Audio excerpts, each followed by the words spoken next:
যা ধকল গেল না, 15টা দিনের মধ্যে যদি বলো এক মুহূর্তের জন্য সে সময়টুকু পাইনি। তারপর আবার কি হলো, ব্যাংককে এসে প্লেন ডিলে। সেই সকালে পরিমরি করে ছুটে গেলাম, আবার গিয়ে দেখি যে প্লেন 2 ঘন্টা লেট। বলো কিরকম লাগে? অবশ্য তোমার কষ্ট দেখে আমি বিরক্তও হতে পারি না, রাগও হতে পারি না। এখন কি কিছু চাটা দিতে বলবো, নাকি তুমি একটা ওয়ার্ম ওয়াটার শাওয়ার নিয়ে নেবে? Of course shower. এখন কোল্ড ওয়াটারে শাওয়ার নেব, তারপরে 15 দিনের ক্লান্তি পানিতে ধুয়ে ফেলবো। চলো। ওই ইয়ে কোথায়, দিগন্ত, মিমি এরা কোথায়? মিমি তো ক্লাসে গিয়েছে, দিগন্ত বাইরে। ও চলো চলো চলো। বাবা কেমন ছিলে? ভালো ছিলাম রে, তবে খুব ব্যস্ততা ছিল। 15 দিন যে কিভাবে কেটে গেল বুঝতেই পারিনি। প্রোগ্রেস তো হয়েছে, এটাই খুশি খবর।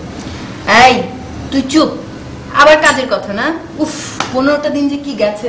বুয়া কই দিয়ে যায় ওই তরকারিটা।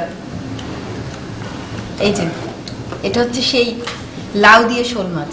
ও, তুমি তো অনেক পছন্দ করো। লাউ দিয়ে শোল মাছ দাও। হ্যাঁ। কতদিন খাই না। সেজন্য বুঝি রাতে ভাত খাচ্ছ? তবে তুমি কাজকর্মে থাকলে না, খাওয়া দাওয়া একদম ভুলে যাও, এটা কিন্তু ঠিক না। এই তো আর কটা দিন, এরপর আর কাজ করব না। তোদের 2 ভাই বোনকে ব্যবসা বুঝিয়ে দিয়ে আমি শুধু চেয়ে চেয়ে দেখব। সেটা তুমি এখনই করলে পারো। তোমার ছেলেমেয়েরা তোমার মতোই দায়িত্ববান, শিক্ষিত, যোগ্য। মিমি তো বিবিএ শেষ করছিস, আর দিগন্ত তুই তো এখনই ব্যবসায় বসতে পারিস। বাবা তুমি কাজকর্মে আছো বলে এখনো এতটা ফিট। আমার বন্ধুরা তো তোমাকে আমার বড় ভাই বলে মনে করে। দেখ তোর মা আবার আমাকে হিংসে করে কিনা। বাবা কি বলছো তুমি? সবাই তো মাকে হিংসে করে, বলে কি করে 30-এ এসে স্থির হয়ে আছে। এখন তো তোর মাকে হিংসে করতে ইচ্ছে হচ্ছে রে। বাবা আমি কিন্তু মাকে নিয়ে প্রাউড ফিল করি। তাই নাকি?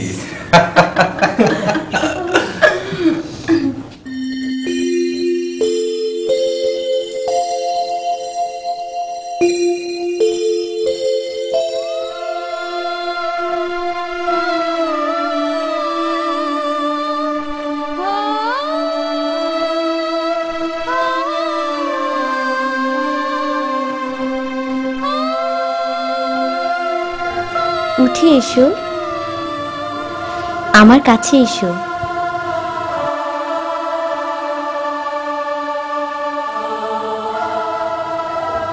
উঠে এসো।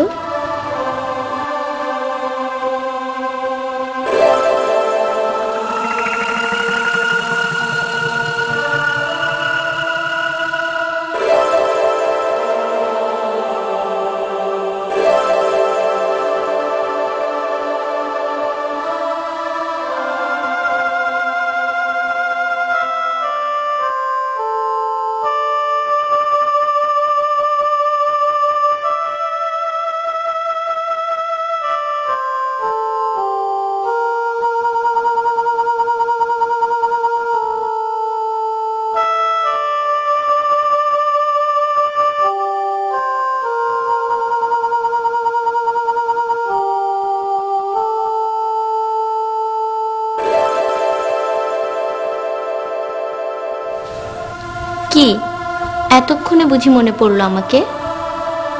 আমি তো তোমাকে কখনো ভুলে থাকি না আলো। এই দেখো, এই দেখো আমি তোমাকে কোথায় রেখেছি। তোমাকে কি ভুলে থাকা যায়? যতক্ষণ তুমি আছো ততক্ষণ এই দেহে আছে প্রাণ।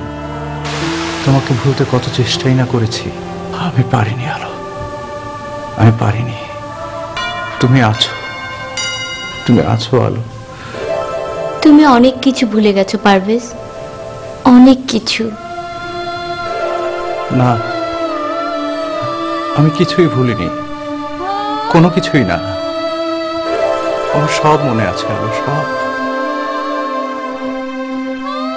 দিনে ভুলে থাকলেও রাতে আমার সব মনে পড়ে, সব।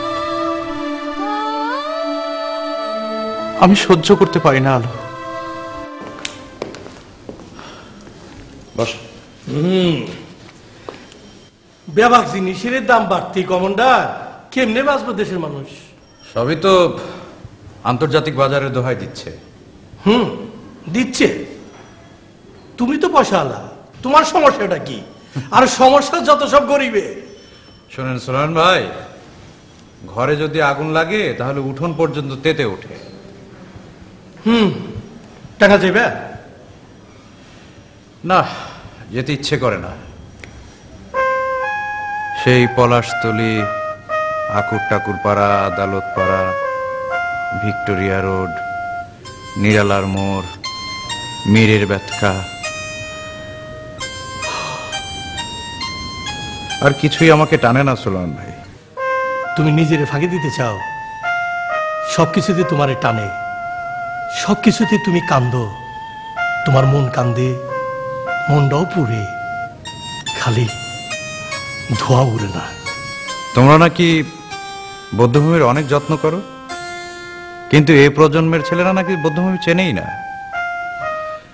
ঢাকা থেকে নতুন কেউ টাঙ্গাইলে গেলে নাকি রিক্সাওয়ালারা তাদেরকে প্রস্টিটিউশনে নিয়ে যায়। সব খবরই রাখো দেখছি কমান্ডার।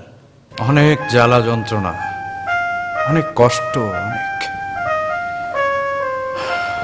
নিজের কষ্টটারে বড় করে দেখো না কমান্ডার। হ্যাঁ, তোমার এই কষ্ট ঝাইরা ফালা মন থেকে, সোজা হইয়া খাড়াও। ৭১-এর যন্ত্রণা আর কষ্ট তোমার বুকের মধ্যে ছিল না? আগুনেতেই আসলো তোমার অন্তরে। এই আগুনের আলোতেই তো আজকের স্বাধীনতা।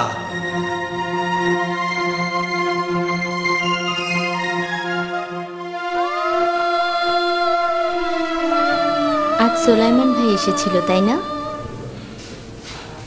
হ্যাঁ, সোলায়মান ভাই শুধু আমাকে টাঙ্গাইল যেতে বলে। যাও না, অনেকদিন ধরেই তো যাচ্ছ না। ওদের সবাইকে নিয়ে একবার বেরিয়ে এসো। না, আমি টাঙ্গাইল যাব না, কখনো যাব না, কখনো। কেন যেতে চাও না? কেন? তুমি জানো না আমি কেন যেতে চাই না? সেই বৌদ্ধভূমিতে শুয়ে আছে এদেশের আত্মত্যাগী মহান সন্তানেরা। তাদের অবমাননা আমি সইতে পারি না। এদেশের জীবিত মুক্তিযোদ্ধাদের মানবেতর জীবন আমি সইতে পারি না। তোমার মতো অনেকেই যদি নিজস্ব দহনে এসব থেকে দূরে সরে থাকো, তাহলে আমাদের দেশের বদ্ধভূমি এবং মুক্তিযোদ্ধারা কি সম্মাননা পাবে? বলো, পাবে না। জানো আলো, তোমার এই কণ্ঠস্বরে সোলায়মান ভাইও কি যেন বলতে চায়। সোলেমান ভাই কি বলতে চায় তুমি তা শুনবে না? আমি জানি না, আমি শুনতে চাই না আলো, আমি শুনতে চাই না। শুনতে তোমাকে হবেই পারভেজ। আলো, আমার এত শক্তি নেই, আমি একা। না পারভেজ, আমরা একা না। সেদিন যারা আমাদের সাথে ছিল আজও তারা আমাদের সাথে আছে। হ্যাঁ আলো, এত শক্তি তুমি কোত্থেকে পাও? এত মানুষ তুমি কিভাবে দেখতে পাও? আলো, আলো। কি মা, আজ তোমার ক্লাস নেই, সেমিনার নেই, বাসায় আছো বুঝি? আর বাবার প্রিয় ভর্তা ভাজি করবে। তবে মাছ মুরগি যাই রাঁধো না কেন, আজ দুপুরে বাসায় আসতে পারবো না, অনেক কাজ আছে। তোকে আমি বাসায় আসতে বলবো না রে। কি হয়েছে মা? Anything wrong? না, নাথিং রং। তোরা তোদের নিজেদের জগৎ নিয়ে এত ব্যস্ত থাকিস আজকাল। মা, তোর বাবাকে একটু সময় দিস তোরা প্লিজ। কেন মা, কি হয়েছে?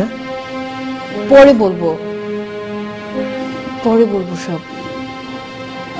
বড় দুঃখী রে মানুষটা। কি যে বলো না মা, বাবা হলেন এদেশের একজন সৎ সফল ব্যবসায়ী, তোমার মতো মমতাময়ী স্ত্রীর স্বামী, আর আমাদের মতো স্নেহময় সন্তানের পিতা। ও না রে বাবা, এগুলো ওর সব বাইরের। ভেতরে ভেতরে মানুষটা ভীষণ ভীষণ দুঃখী। যেন একটা যন্ত্রণা, কি যেন একটা যন্ত্রণা না ওকে দাপিয়ে বেড়ায়। অপ্রকাশের যন্ত্রণায় অস্থির হয়ে আছে মানুষটা। আমি আচ্ছা তুই যা যা।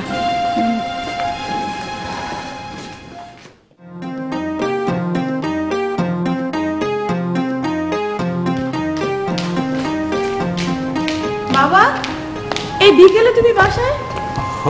যাক, তোমাকে পেয়ে ভালোই হলো। তোমার সাথে কিছু জরুরি কথা আছে, খুব মন দিয়ে শুনবে কিন্তু। এত ব্যস্ত থাকি, তোদের সাথে তো কথাবার্তাই হয় না। আচ্ছা বল তো মা, তোর জরুরি কথাটা কি? আমার এক বন্ধু সংবাদপত্রে কাজ করে, স্বাধীনতা দিবস উপলক্ষে তোমার কিছু ইন্টারভিউ করতে চায় ওদের পত্রিকার জন্য। আরো অনেক মুক্তিযোদ্ধাদের কথাও থাকবে সেখানে। এই তোর জরুরি কথা? আমি ভাবলাম আমার মেয়ে কি নাকি জরুরি কথা বলবে। বাবা তুমি কিন্তু আবারও বিষয়টা এড়িয়ে যাচ্ছ। শোন, তোর বাইরে গিয়ে কাজ নেই, বরং তোর মাকে বল আমাদের সবাইকে নিয়ে বাইরে কোথাও ডিনার করতে। আচ্ছা ঠিক আছে, আমি ভাইয়াকে আর মাকে বলছি। তবে তোমার ইন্টারভিউ কি হবে বলো তো বাবা? আমি কিন্তু এবার তোমাকে ছাড়ছি না। তুই তো নাছর বান্দা মা। বুঝতেই পারছো, হাবিবও কিন্তু তোমাকে ছাড়বে না বাবা। তোর ওই বন্ধুটাকে বল আমরা যারা শহরে খেয়ে পড়ে আছি, এসব মুক্তিযোদ্ধাদের বাদ দিয়ে গ্রামে গঞ্জে অসংখ্য মুক্তিযোদ্ধা ছড়িয়ে ছিটিয়ে আছে, তাদের নাম সরকারের তালিকাতেও নেই। এদেরকে খুঁজে বের করে ওদের সম্বন্ধে কিছু একটা লিখুক, তাহলে ওদের এই অজস্র অপ্রাপ্তির মধ্যে অন্তত এটুকু প্রাপ্তি হোক যে কেউ একজন তাদের খোঁজ করছে। বাবা তুমি এদেশের মুক্তিযোদ্ধাদের জন্য এত ভাবো?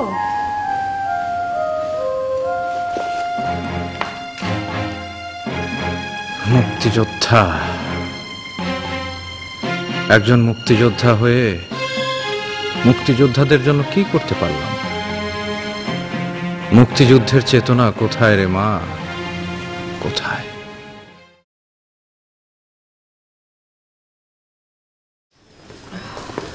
কি ব্যাপার আজকে এত তাড়াতাড়ি সবার আয়োজন? কালকে বিশেষ কোনো প্রোগ্রাম আছে নাকি? হ্যাঁ, কাল সকালে আমার অনেক তাড়াতাড়ি উঠতে হবে, একটা ইন্টারন্যাশনাল সেমিনার আছে। তারপর তোমাকেও রেডি টেডি করে তারপর যেতে হবে। সেখানে নিশ্চয়ই আমার বউয়ের কণ্ঠ নারীদের জন্য সোচ্চার হয়ে উঠবে। নারীদের কণ্ঠ যদি সোচ্চার হয় তো পুরুষদেরকে একটু অধিকারে ঘা লাগে নাকি? আমাকে কি তোমার তেমন পুরুষ মনে হয়?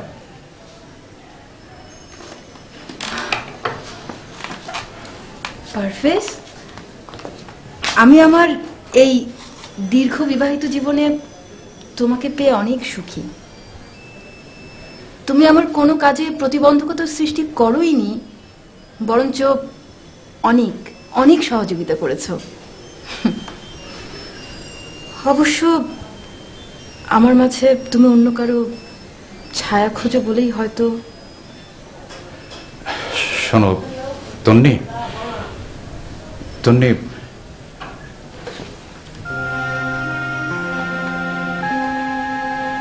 তন্নি, আমি মেয়েদের সবসময় একজন পরিপূর্ণ মানুষ হিসেবে দেখি, মেধাবী, জ্ঞানের ধারক বাহক মনে করি, মমতা মনে করি। আরেকটা কথা শোনো, আমি কখনো কখনো কোনো ছায়ার মাঝে তোমাকে খুঁজি না, এবং তোমার মাঝেও কোনো ছায়া খুঁজি না। তোমার মাঝে অন্য কারো ছায়া আছে এটা তো অস্বীকার করতে পারবে না। আচ্ছা, আমি কি সেটা কখনো বলেছি? বলো, তোমাকে বলেছি? আমি তোমাকে কখনো অসম্মান করেছি, জানতে বা অজান্তে? না না, বাদ দাও তো এসব। চলো শুতে চলো, এভাবে তর্ক করলে ঝগড়া করলে আমরা নিজেরাই পিছিয়ে পড়বো।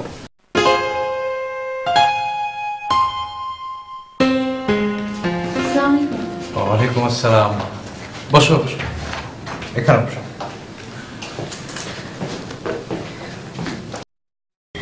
দিগন্তের কাছে আপনার কথা অনেক শুনেছি।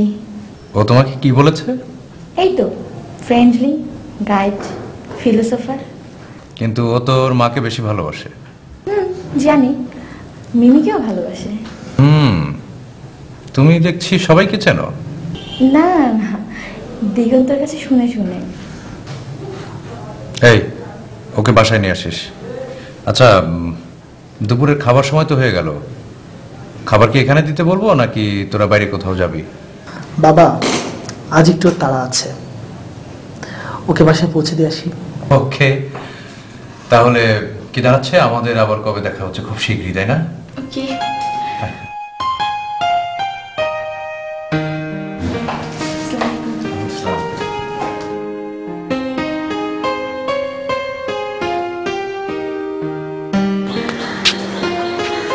কি ব্যাপার সাংবাদিক সাহেব, মনটা তো পাহাড়ের মতো ভারী হয়ে আছে যে?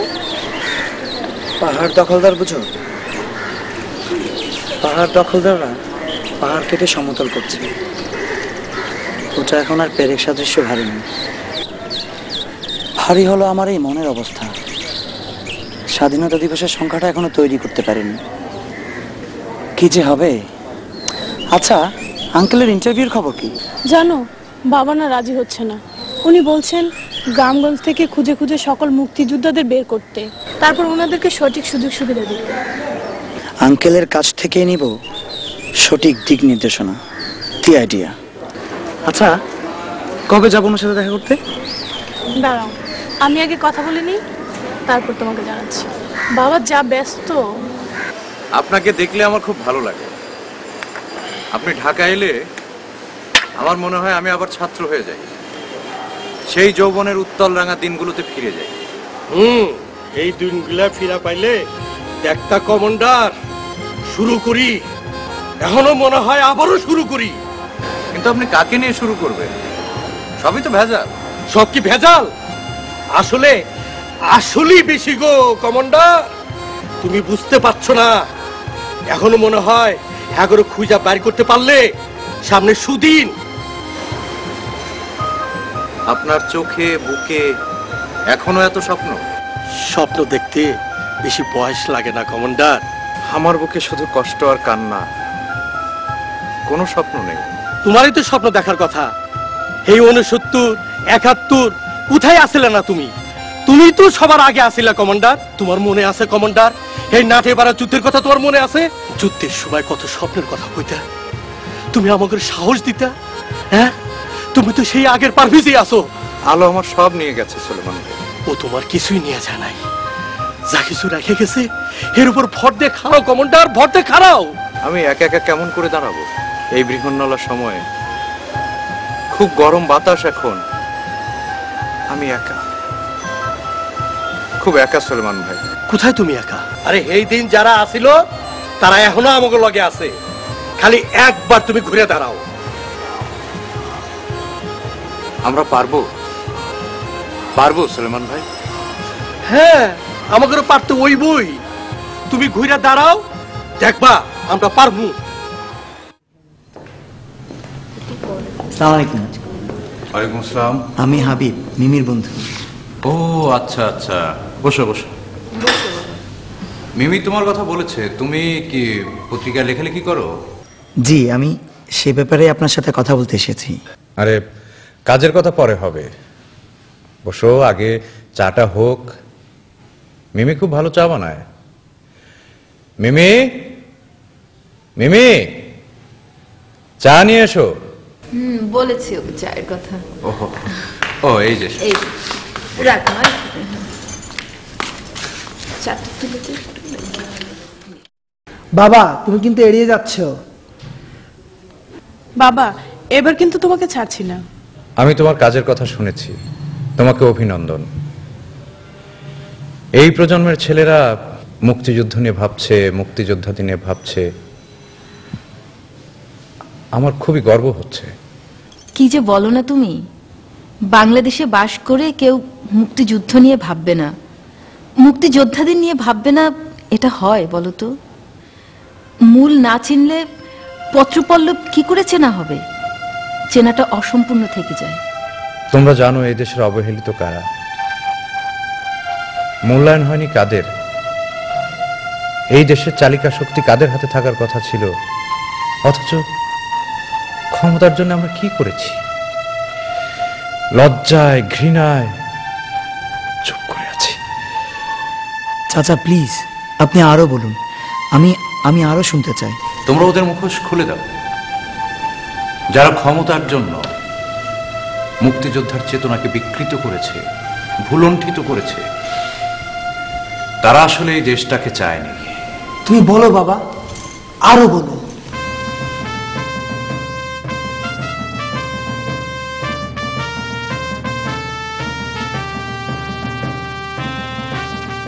আমাদের গ্রামে গঞ্জে অনেক বঞ্চিত মুক্তিযোদ্ধা রয়েছে, ওদেরকে তোমরা খুঁজে বের করো। তোমাদের কলমকে হাতিয়ার হিসেবে ধরো।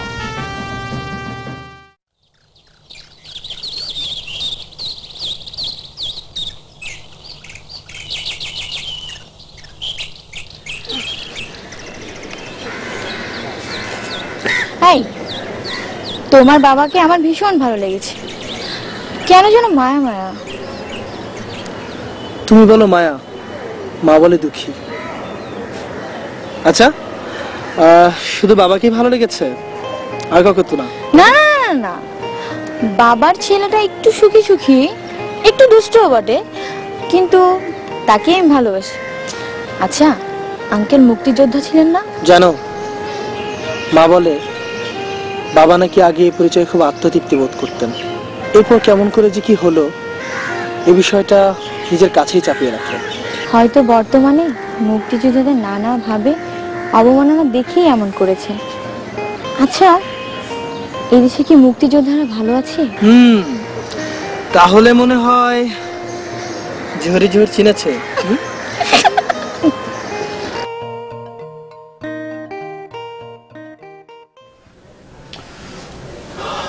কি ম্যাডাম? শোনো, সারাদিন তো তুমি অফিসে ছিলে, সেজন্য ফোনে বলিনি। একজন লোক এসেছেন তোমার সাথে দেখা করতে। ও, কালকে অফিসে দেখা করতে বলো। দেখে মনে হলো খুব জরুরি হয়তো। অফিসে কি জরুরি কথা বলা যায় না? একজন বয়স্ক লোক বসে আছে, একটু যাও না, দেখা করে আসো। তাছাড়া তো তোমাদের এলাকারই লোক। এমন ভাবে এলাকার লোক বলছো, মনে হচ্ছে আমি সামনে এমপি ইলেকশন করব। বাধা কোথায়? বাধা আছে। যেভাবে দল বদল, মনোনয়ন বাণিজ্য, ভোট কেন্দ্র দখল, মিথ্যা আশ্বাস দেয়া, এগুলো তোমার ভালো লাগে? করতে দিচ্ছ তাই করছে, কেন ঘুরে দাঁড়াচ্ছ না বলো তো? এদেশের 14 কোটি মানুষের ভাগ্য গুটি কয়েক লোকের কাছে জিম্মি হয়ে থাকবে না? তাছাড়া ত্যাগী, নির্লোভ, দেশপ্রেমিকের কি অভাব আছে এই দেশে? শোনো, প্রতিদিন সকালে সূর্য যেমন পূর্ব দিকে ওঠে, তেমনি ওরা আসবে, আসতেই হবে। বাহ, আপনি এত মনের জোর কোত্থেকে পান ম্যাডাম?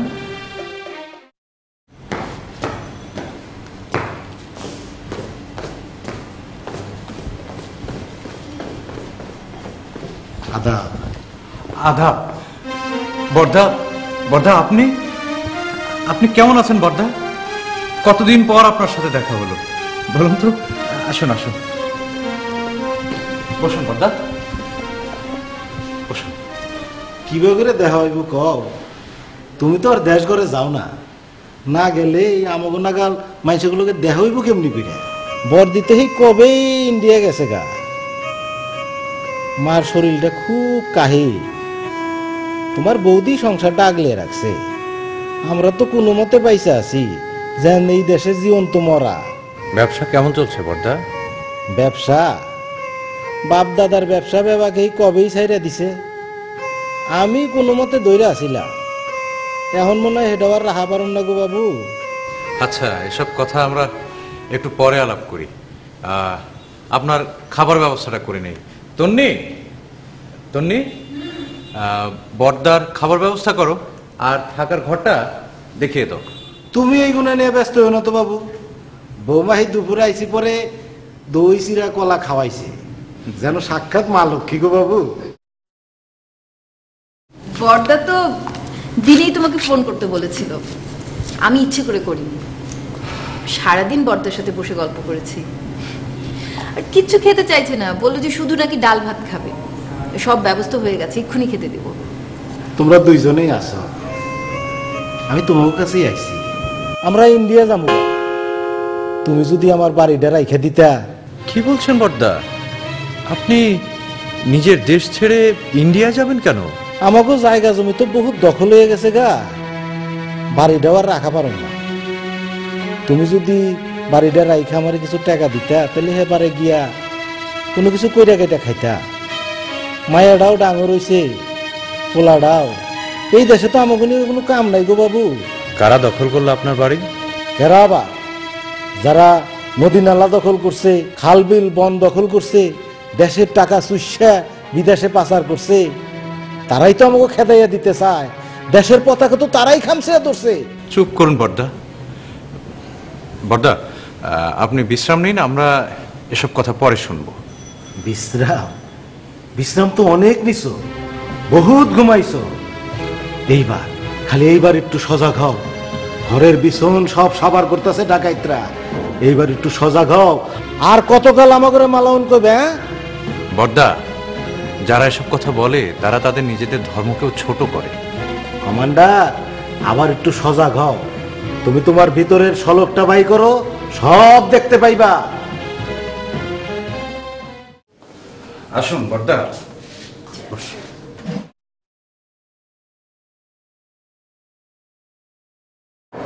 দিগন্ত, মিমি ওরা কই? আসো না যে। একবার ডাকলাম তো খেতে। এই মিমি, দিগন্ত,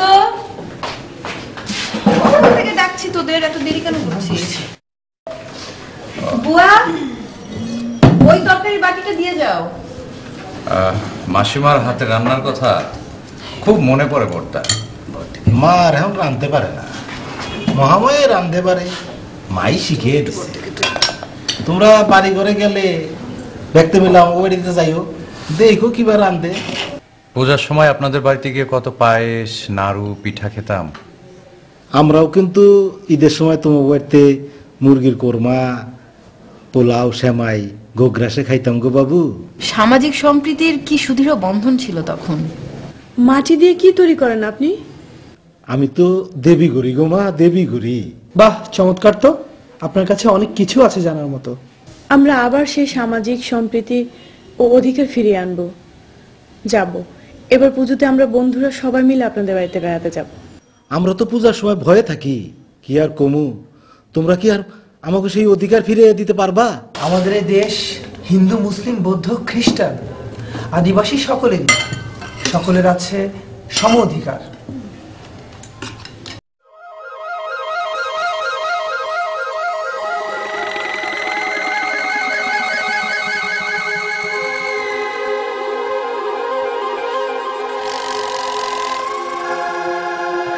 পারভেজ, তোমার কি এখনো চৈতন্য ঘটে না?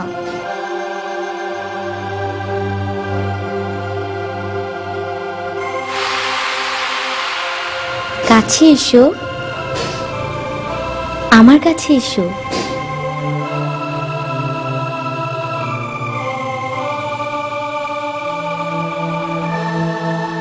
এসো।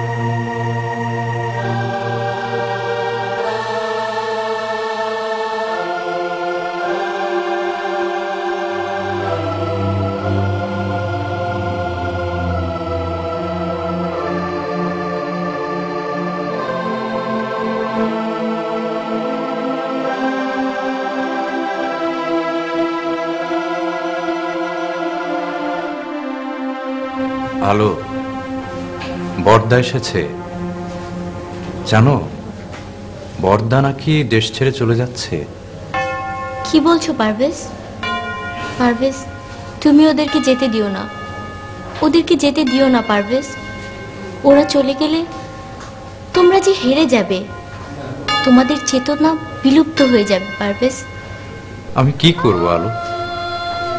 বড়দার চোখের দিকে তাকাতে পারি না, নিজেকে খুব অপরাধী মনে হচ্ছে। অপরাধী?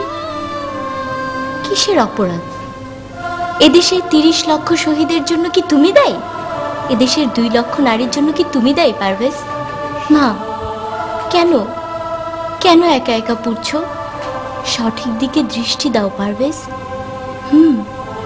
আচ্ছা, আমি কেন গিয়েছিলাম বলো? ভালোবাসতে, তাই গিয়েছিলে। আমি তোমার কি ছিলাম কমান্ডার? কমান্ডার? আলো, আমি নিজেকে কখনো ক্ষমা করতে পারবো না। এত বছর পর তুমি আমাকে কমান্ডার বললে।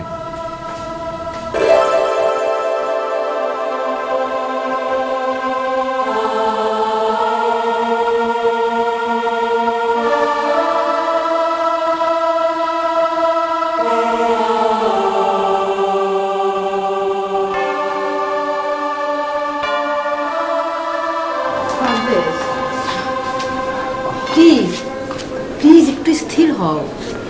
আমি রাতের পর রাত নির্ঘুম কাটাই। আমার ভেতরের অপরাধ বোধগুলো আমাকে শান্তি দেয় না, স্বস্তি দেয় না, শুধু শুধু পোড়ায়। তোমার তো কোনো অপরাধ ছিল না। তুমি জানো না, তুমি জানো না তন্নি। জানি। আলো টাঙ্গাইলের পালপাড়ার মেয়ে, দেখতে খুব সুন্দর, মেধাবী। তোমরা দুজন একই ক্লাসে পড়তে। কলেজে পড়ার সময় ওকে তোমার ভালো লেগে গেল।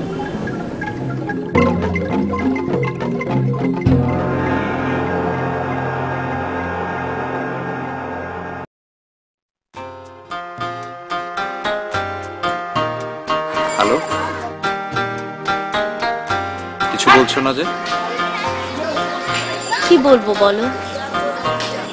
সমাজ, ধর্ম অনেক কিছুই তো মানতে হবে। তারপরও পারভেজ, তুমি ভাবো, আমরা সনাতন ধর্মের এবং পাল সম্প্রদায়ের। বুঝতে পারছি না এত সব জটিলতা কি করে সামাল দেব। তোমার সব কথার উত্তর হলো ভালোবাসা। এই পৃথিবীতে ভালোবাসার চেয়ে বড় আর কিছু নেই। তুমি আরো অনেক ভাবো পারভেজ, ভেবে তুমি ঠিক করো কি করবে। আমার চোখের দিকে তাকাও, বুঝতে পারছো আমি কি চাই?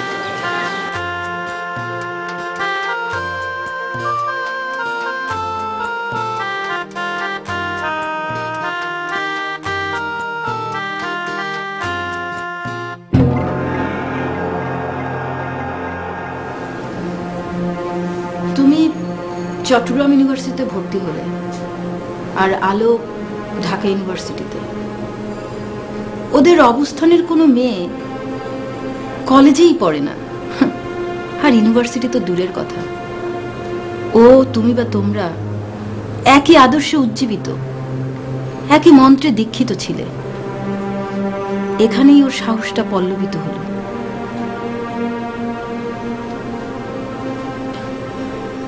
তুমি জানলে কি করে? তোমরা দুজনে অনেক দূরে থাকলেও মনের দিক থেকে ছিলে খুব কাছাকাছি।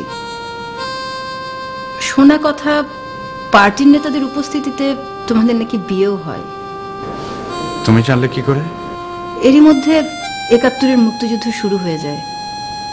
তুমি যুদ্ধে চলে গেলে, ওদের যাওয়া হলো না বহুবিধ কারণে। তবে আলো সরাসরি যুদ্ধে না গেলেও তোমাদের নাকি অনেক সহযোগিতা করত। হ্যাঁ, ও আমাদের অনেক সহযোগিতা করত। আমাদের অস্ত্র লুকিয়ে রাখত, বড় বড় পাতিলে ভাত ডাল রান্না করে দিত, যুদ্ধে ক্লান্ত মুক্তিযোদ্ধাদের আশ্রয় দিত। আলোর অনেক প্রিয় ছিল রেশমি চুড়ি। একদিন তুমি সহযোদ্ধাদের কথা না শুনে লুকিয়ে গেলে ওদের বাড়িতে। পকেটে ছিল রেশমি চুড়ি।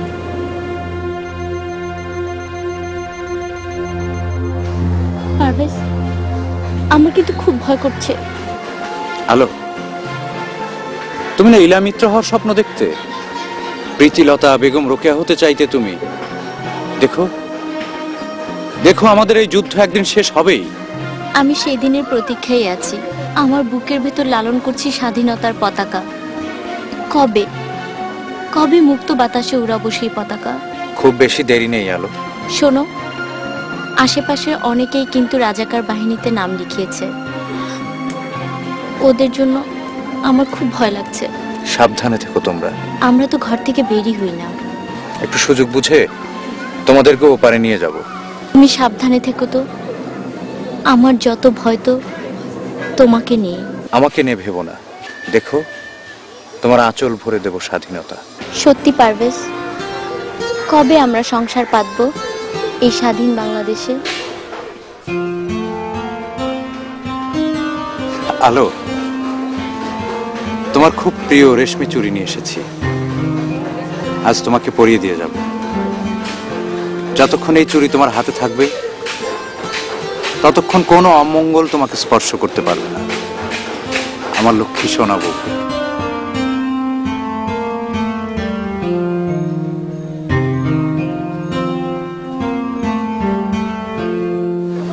দাও, তোমার নিজের হাতে পরিয়ে দাও।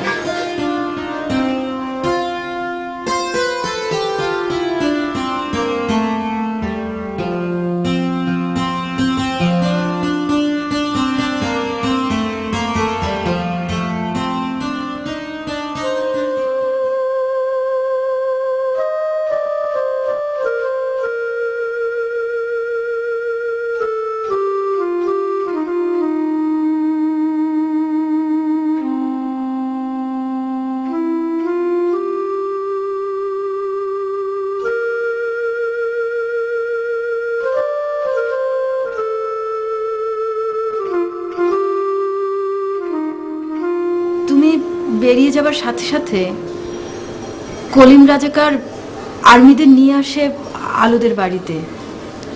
আলোর বাবাকে ওরা হত্যা করে। বাকিরা কোনো মতে পালিয়ে বাঁচলেও আলোকে ওরা ধরে নিয়ে যায় কনসেন্ট্রেশন ক্যাম্পে। চুপ কর, চুপ করো তুমি।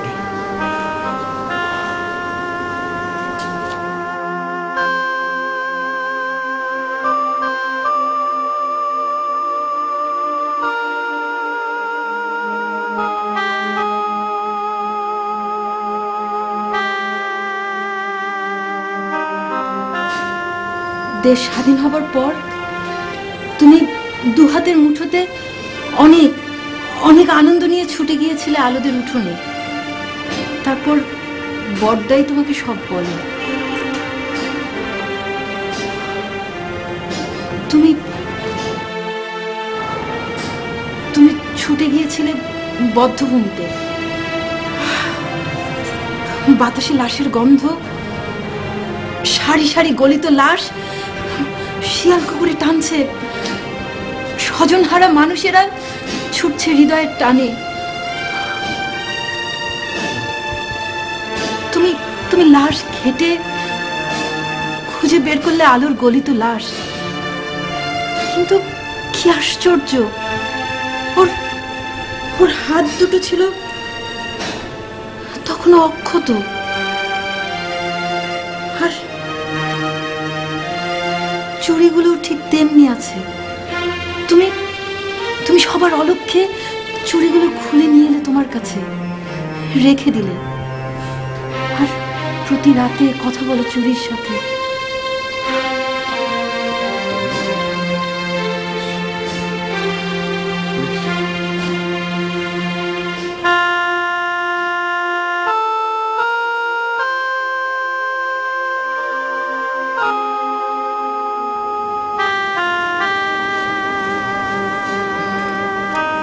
আমি তো নিজেই মনোবিজ্ঞানের টিচার।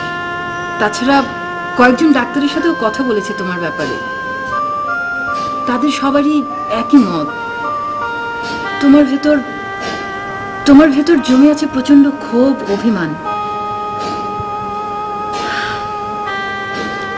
বঙ্গবন্ধু নিহত হবার পর তুমি সবকিছু থেকে গুটিয়ে নিলে নিজেকে। দেশের এই অসামঞ্জস্যগুলো তোমাকে আরো বেশি বিদ্রোহী করে তুলেছে। এজন্যই তুমি প্রতি রাতে আশ্রয় চাইছো নিষ্প্রাণ চুরির কাছে। আমাদের রক্তে ভেজা পবিত্র পতাকা আজ কাদের দখলে তন্নি? পারভেজ,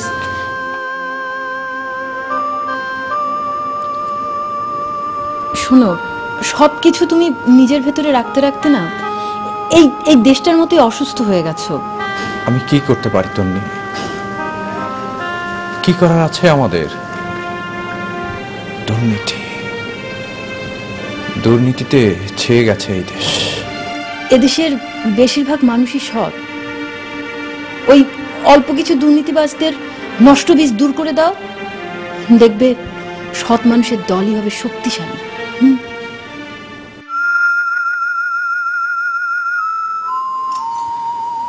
এই পবিত্র চুড়িগুলো আমরা মুক্তিযুদ্ধ জাদুঘরে রেখে আসব। এখানে লেখা আছে একজন মহান নারীর আত্মত্যাগের কথা, তার সংগ্রাম, দেশপ্রেম আর স্বাধীনতার স্বপ্নের কথা। আমাদের যাত্রা হবে শুভ শক্তির পক্ষে, সুন্দরের পক্ষে। সকল প্রকার অনিয়ম ও দুর্নীতির বিরুদ্ধে আমার কলম চলবে দুর্বার গতিতে। আমরা কি তাহলে বাপদাদার বিটায় থাকবার পারুম? অবশ্যই পারবেন। স্বাধীনতার সঠিক ইতিহাস আমরাই রক্ষা করব।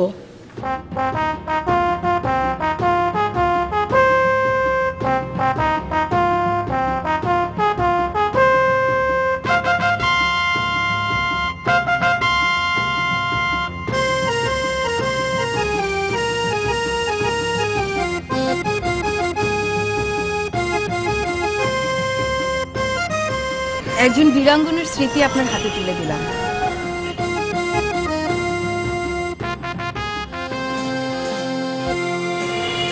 আমরা এই পবিত্র জাতীয় স্মৃতি মুক্তিযুদ্ধ জাদুঘরে সংরক্ষণের জন্য অর্পণ করছি।